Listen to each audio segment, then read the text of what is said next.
it's good to, I mean, amazing to see it, and congratulations on 20 years. I mean, do you have a sense of disbelief about the group being 20 years old now since it started? I mean, what are your feelings? Definitely. I mean, you know, starting with nobody obviously had any expectations of it ever going there, you know, and sometimes I even ask myself, how did we make it here? Because I remember very well talking to Simon in the beginning, and he said, you know, if I start something like that, I count 5 to 7 years of career. That's what he told me. I thought if I released his first album and, you know, and then go back singing opera, I'm just as happy. You know, I had Yes. no idea what to expect. And I've just been thinking that yesterday somehow. There's been moments in our career where it seemed like this was it. More than once. And we're still here and we're still going. And we're going strong. And we're very motivated. And especially, I said that in the previous interview as well, you know, the new album we released, Double X? Yes. I think it's the strongest piece of music we've ever made in 20 years. So we have lost nothing of inspiration or creativity or enthusiasm about making music together, making music together, Il Divo, that classical crossover style we do. And that's wonderful. And yeah, just, you know, especially, I do not linger on these thoughts, but when I have to tell that, like to you now, yeah, then I definitely, the disbelief starts flying up in me. Well, I just like to know, like, when you first went and auditioned for Il Divo, and I'm going to let you into a little secret here. So did I. You don't say. Wow. I did. I'm a tenor too. So I saw there was a big full-page advert in the stage newspaper, and I thought, this sounds very exciting. It just said classical opera band, and I thought, whoa, I'm going for this. And then when I got there, there were lots of very, very well-dressed people, and I felt a little bit kind of underdressed that day, a bit scruffy, because, you know, I just thought another audition. And then I walked into the room and there was Simon Cowell, and I thought, oh, this is quite big, you know. So I obviously it must have changed your life. It has changed my life completely. Yeah. I mean, I find this very interesting what you just told me, because I've never heard a story like that. The only story that's kind of similar was from Carlos, because Carlos was in one of these big auditions. But I sang at the Amsterdam Opera at the time. Oh, okay. Yes, and we were in we sang Samson by Handel. We sang the chorus, and that was a very small ensemble. We were like 12 singers, I think, and we had a couple of English countertenors singing there with us. And one of them, his girlfriend at the time, was working in a management who knew about the audition, blah, blah, blah, blah. And yeah. As it goes. He told me in one of the rehearsals, I think that could be something interesting for you. Why don't you send him a CV, you know? And I said, yeah, sure. And I thought exactly what you thought, another audition. And I sent him a couple of pictures of myself. I sent him my curriculum, what I'd done and everything. And I actually got invited. They flew me over to London to hear me. And I sang Una furtiva lagrima. Wow. In Simon Cowell's office at Sony Music.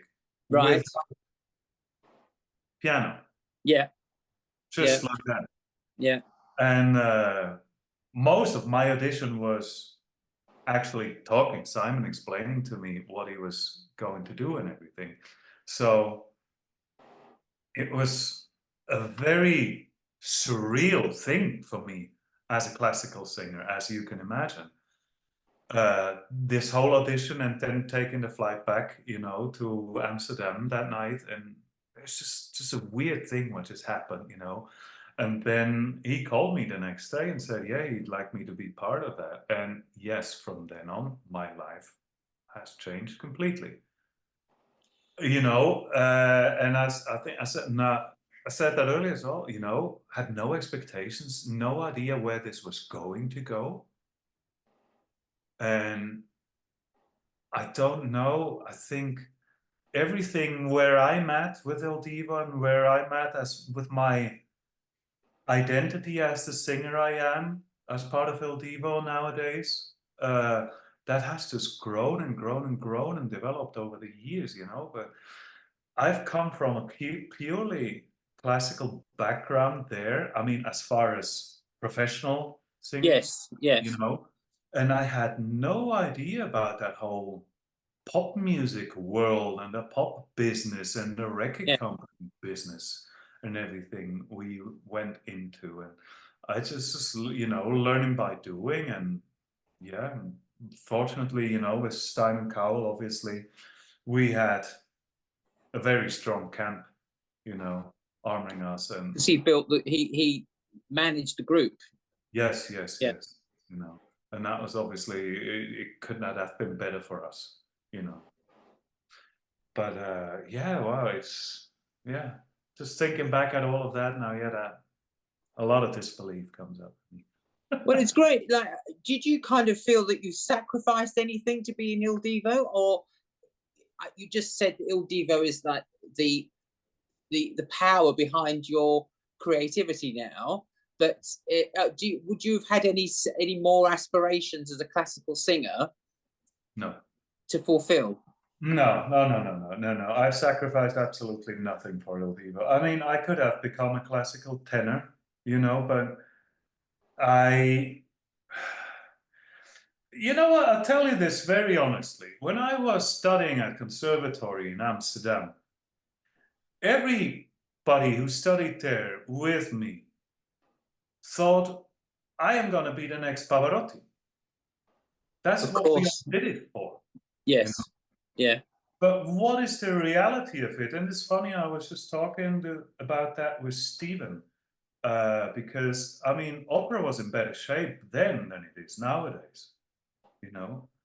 And I was always wondering, you know, when we had to find Stephen, I always thought the Achilles heel of that job in Il Divo was finding a classical singer who's actually willing to do that, you know, to be a traitor to his craft, you know, because our classical singers are, most of them are purists, classical musicians in general, and, you know, and do classical crossover, you know, selling out. But Yeah. Stephen said to me at some point, what would be my alternative? Get a Festvertrag somewhere in Germany and sing my guts out every night for €2,500 a month? Because that's the reality of an opera singer. It's hard. Yeah. Yeah, it's very hard, you know. And I am very happy and very satisfied as myself as a classical tenor, because I kept growing and I still keep growing as a classical singer. Because when I practice here at home, I obviously sing classical, I sing opera arias. And my voice has grown from a Mozart tenor to a spinto, to a real spinto. You know, I sing the light Wagner repertoire in my studio, and I enjoy this tremendously. You know, so I have not for a second a feeling I have given up anything, because I still sing. I can still sing. I sing better than I ever did, and I enjoy it. So no, it's wonderful what happened. Wonderful to hear. That's wonderful to hear. I'd just like to hear something about the new album and your what each of you contributes to the choices you make for the new album, for an album. But this one you seem to be very excited about. So can you tell us something about that? Well, the thing is, this is the first album we've released under our own label. So we have taken 100% the initiative. We want to record an album to celebrate our 20th anniversary. We had nobody throwing money at us. We had nobody helping us in any way. We've done it all ourselves. That is the first reason. We're obviously very proud of it. And for the rest, from the very first moment on, we were involved in every step of the creative process of it, you know. about the song choices, obviously, we've done that. But we've done that for a number of years, that we've chosen our repertoire. But then even when it came to... we've done the vocal sharings, obviously. We've done that. We had quite a heavy hand in this a few years back already. We've done this 100% now. I've been very strongly involved in that, in creating the harmonies as well, once the leads are all down. But even the orchestral arrangements, for example, we had our producer, Carlos Lopez, write the orchestral arrangements for that, because that's not something you can just do. Because you're a classical singer, you cannot arrange an orchestra, you know. I couldn't do that. But from the very first moment on, you know, he might have recorded a demo with a verse and a chorus and presented that to us. And we've listened to it. And we've had hours on end of Zoom calls like that, where we discussed where we want these arrangements, this music, where we want this song to go, you know, where are we going to take it from and where do we want it, you know? Like Despacito is one of these examples, for example, which is a reggaeton, you know, and it was my idea to record this song, but I've heard it played by a street musician, a harpist and a violinist in Madrid once, and I thought it's a beautiful melody. So we could totally do that, but it's a far cry from what the reggaeton version is. I would never touch that, you know? Yeah. So we take what is beautiful from there, rip it out of there, and put it in a new frame. And we were 100% involved in that. I told the arranger what my vision was for the orchestra, you know, slowing it down, laying those beautiful strings underneath it, you know, and making it a romantic song, you know, and stuff like that. And that's why I think we are all so enthusiastic about this album, because I think it's the best body of music we have released in 20 years.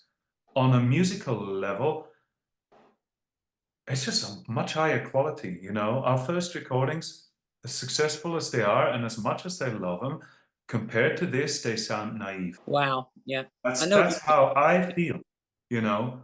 And I mean, we've had wonderful critics. I remember reading one critic when the album came out, who said, and that's exactly what I think, and that's what my goal is, that every note on this album, not just the vocals, also the music, is thought about and is put like a jewel in a diadem in its exact place where it needs to be. And that's how I feel about this album, and that's why I'm so proud about it. I'm very excited to hear it. So the 10 venues, I think it's about 10 venues in Britain that you've chosen. So obviously I'll be coming to the venue, coming to hear you in Southend. But what made you choose the particular places you're visiting, and do all these places mean something to you? It's pretty much, you know, we've been touring in the UK since 2006, obviously. That's when we did our first world tour, and UK was the market where we started off, and UK was the first audience to embrace us, really, to welcome the new music we presented to them.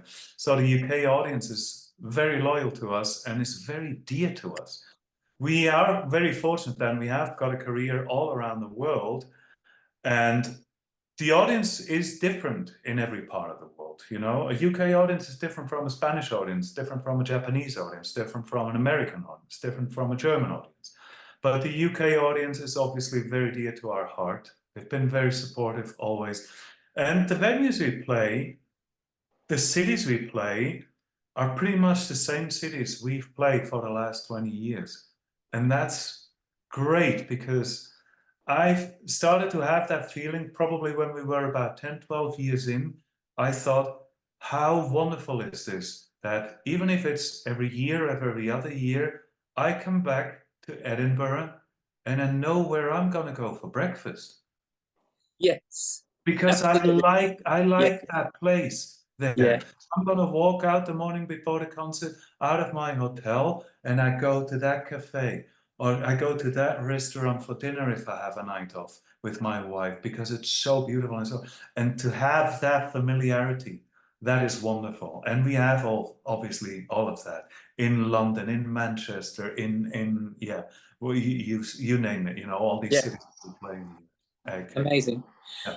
So I've got one final question. It's obviously a big one because you've welcomed a new member into your group over the last few years. So just tell us a little bit about how you've all grown together and embraced Stephen. Yes. Stephen has now been singing with us for 2.5 years. He's in there, I feel, kind of by now. It's very funny because he's quite a bit younger than us. And he's obviously, we've been on that stage for 20 years, you know, and we've played to screaming audience, thousands of people for 20 years. We do enjoy that, but we are still up there to make music and to give our attention. It's very funny, an example which I always notice, if there's 5,000 people in the audience and somebody shouts, "Stephen!" his attention goes there, you know. He's like a joyful, hungry little puppy, you know. That's what we always say, and we're just like, yeah, okay, we just get on with the show. It's fine, you know. Enjoy. Because it's newer for him, so he's still enjoying. Yeah, I definitely think it's much newer for him, but you know, on the other hand, that all being said, Stephen is a wonderful personality. He's always got a smile on his face. He's very easy to get along. He's very just. He's very fair, you know. I've seen him getting, I wouldn't even say angry. I would say getting agitated twice since I've known him, and that he can hold that up for about 2 minutes, and then he's got to give you a hug again. You know, he's incredibly sweet. He's a very good boy, I always say. And he's really become a member of Il Divo. He's become a part of Il Divo. He always be the newbie. I'm sure that'll last like that. I think it's just like, you know, like you'll always be your little boy to your mom. Yeah. Or your little sister will be your little sister if you're 60 and she's 45, right? It'll always be like that. And I mean, the other big thing is obviously, you know, when Carlos passed away, the big controversy and the big drama is always, oh, no one can replace Carlos, and Carlos is irreplaceable, and blah, blah, blah, blah. And of course, you all people tell me that. I am the one who lived with Carlos right here for 20 years. No, he's irreplaceable. He will always be with us. No, but that's not the point. Stephen has come into this band so we can keep singing together and make music together. And it was never any idea of replacing anybody or canceling or forgetting about anybody, you know. And Stephen just facilitated for the three of us that we can keep singing the music we love so dearly. And we shared for 18 years with Carlos, and he makes it possible for us that we can keep singing that music. And that's all that's to it, you know. And I'm very happy we found him, and I'm very happy he's been there from the first very dramatic moment of right after the loss of Carlos and the whole 2022 tour of commemorating Carlos and his legacy, that he's been there to support us, and that he keeps there being with us to keep us doing what we do. Well, I can only wish you all the best for your tour in the autumn. It's been absolutely fascinating talking to you, and thank you for making it all so interesting. Lovely to meet you, and look forward to seeing you later in the year in Southend. Yeah, thank you very much. Okay. Thank you.